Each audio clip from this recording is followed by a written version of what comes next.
stuff here is, look at that, meatballs. That's from KDJ Catering. Wow. So all this stuff, the burritos, this is all surplus food. These are leftover school lunches. So surplus school lunches, look at that, magnificent food. Divert from landfill and on to people who need it. This is the sort of stuff that we're diverting from landfill that's been thrown away. You've been to plenty of events, Bryan, where you see a lot of leftover food. Well, this is from KDJ Catering. It's been left over and look, it can go to people who need it. We've just been on a pickup route to some cafes. Also, do a plug for everybody. Also, Smoko, Bakehouse, and Cartridge World, funnily enough, provide all the bread, and Shining Peak today. So, yeah.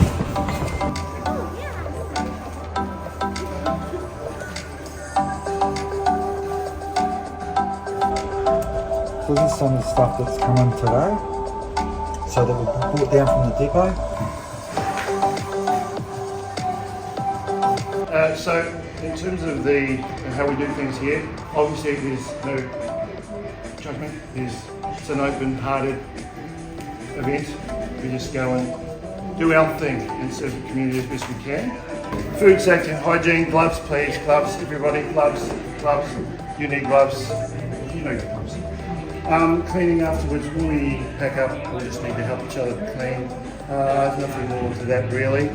We always do it every week. Nobody hangs around because everyone's just keen to get home.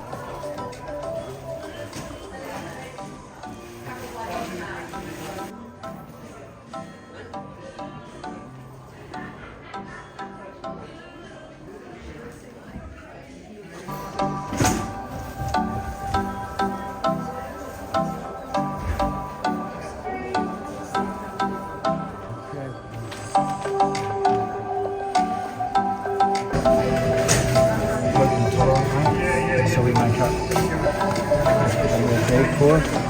Rachel's the same. Mine is one of our customers' daughters.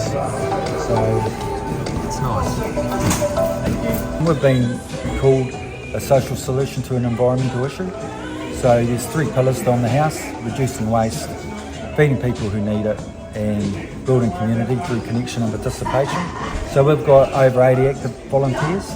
Wow, that's a lot. So we're really big on that community connection and participation. The backstory, how did you get involved? So my partner started on the house back in 2017.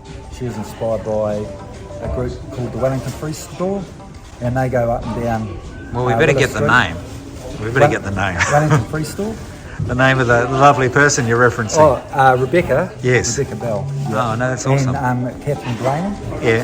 So they're our founders. So they started back and had it with a pilot in 2017 and set up some of the systems. They went down and saw a group called Just Zilch in Palmerston North in Food Rescue and Wellington Free Store and had a look to see how they did things. Came back here, started off with half a dozen cafes in the middle of town. Did the pilot, it was successful. And then Catherine stepped aside to do some other things and Rebecca took up the reins and went for it from there. So how many, for want of better wording, regular suppliers have you got? So we've got about 50 regular suppliers.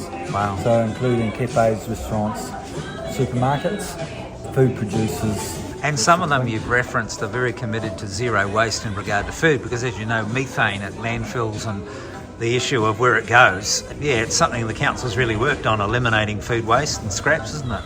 Yes, it is. Some of the customers are now volunteers. Yeah, so we've got that circular thing going on. People have used their service and that's helped them out, and then they've ended up becoming volunteers, which is great. So in your opinion, what makes On the House unique? Its point of difference? There are other food rescues around New Zealand, so we're not unique in that respect. We're all a bit different.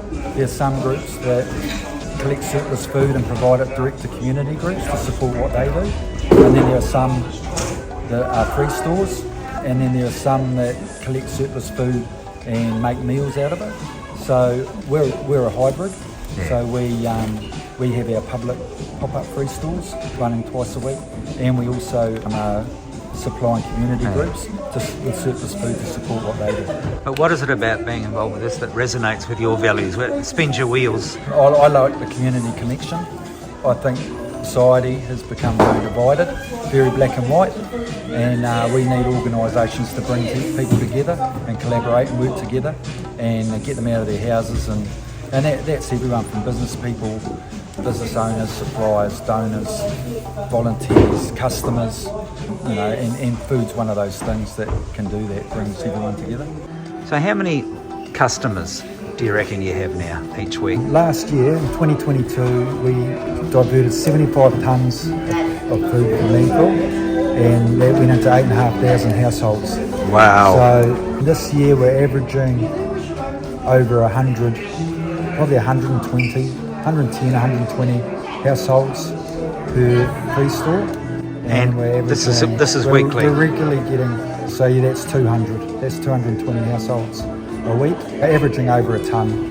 It's What? 2 tonne a week. So On the House has got a good thing going with Countdown. What's the well, relationship? What's so special about Countdown? Yeah, so Countdown had zero food waste by the year 2025, and they've been partnering with food rescue organisations all around New Zealand, and they're partnered with us, and so yeah, and they've supported us financially. So where do you get most of your funding? So we've had funding from Countdown, Tide Energy, OMV, lotteries, MSD, Waste Levy Fund, which is administered by the Plymouth District Council.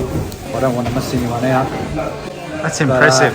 Yeah, look, anyone and everyone. I ask everyone, Yeah. all our supporters and suppliers. Yeah. I hit them all up, Yeah. and most of them are pretty good. So what are these rescue guidelines that you adhere to as part of On the House? Here's an example. Yeah, so it's food rescue guidelines. These are best before dates. After that date or approaching it, suppliers are unable to sell it. So what can they do with it? So we collect it. There's nothing wrong with it as long as it's presented to us chilled in the way it should be. Yeah. Then it's fine